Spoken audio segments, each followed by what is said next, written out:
some people who say, this district needs new blood. This district has been failing for too long. You've been part of the structure that has been running this ship forward in not exactly the most successful way. What do you say to the people who say it's time for new blood? For me personally, Nancy, I just don't orient in that way. I orient in that, what is it that we really need to do for our district? And I don't know if the person coming in, that's an inside person, or whether it's be an outside person. What matters to me is we look at what are the issues and the problems that we need to fix, and then we go about fixing it. And does the person have the skill sets and the team and the know-how, or the, and maybe not the know-how right away, but the ability to go and try to figure it out and to network and to learn from other places that are doing it really well, and then to bring it in here. Bob last year pledged to have all Fresno Unified students reading by the end of first grade. I can't remember how many years he said that might take, but it wasn't going to be immediate. Is that something that you're still going to be working forward to having the district achieve that goal, and do you see a time frame? The reading is really, really critical for me. And I think, so we have to teach kids how to read by first grade, so that then they can learn to read. The comprehension can come in, right? Because if you don't have the basics of how to read, then we're starting to read for comprehension is going to be really hard. And so yes, that's definitely going to be a goal of mine. Okay, I have to ask you, do you have any relatives on the FUSD payroll? When we say relatives, as in immediate, even cousins or people who are related to you? Yeah, because I think that, and that question has come up, so I do want to address it, and I'm glad you're asking that, because, in the Hmong culture, there's only 18 clans. And there's only 18 clans, and so you're going to be, married within somebody and you can't marry somebody with your own last name.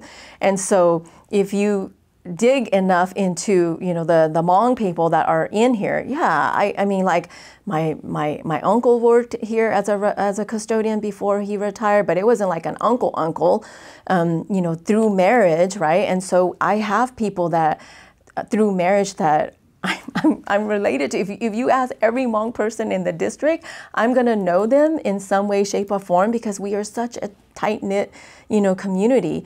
Now, do I have immediate family members that work here? No, my brother and my sister, they don't work here. They work in a different district. I have another brother that's in a completely different field, right? And so I know there's questions that I've been asked about that, and so I'm I'm gonna know that if I have to make a decision on somebody that is closely related to me, I'm gonna make it known that I can't be involved in that. Let me ask you about your 100-day plan, and I'm going to speed up my question.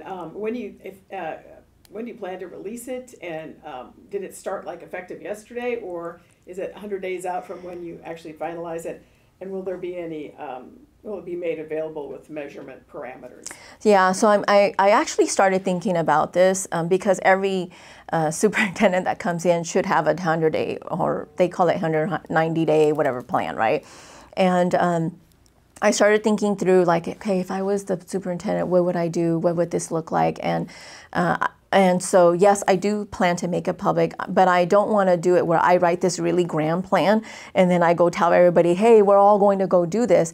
I'm right now starting listening to the chiefs and their direct reports. I'm going to be listening to students. I'm going to be listening to teachers to really think through what does that need to look like, especially the part that when it comes to student achievement. And I'm going to be working especially with our board of trustees to go, how do we go about doing this? And then, and yeah, I do want to make it public because again, like I said, transparency is one thing I want to do. And I want to make it very clear to people, what are we going after? What are we focused on? And what are the metrics that we're using? And in fact, I want to change it where, in our board meetings publicly, I talk about our metrics openly.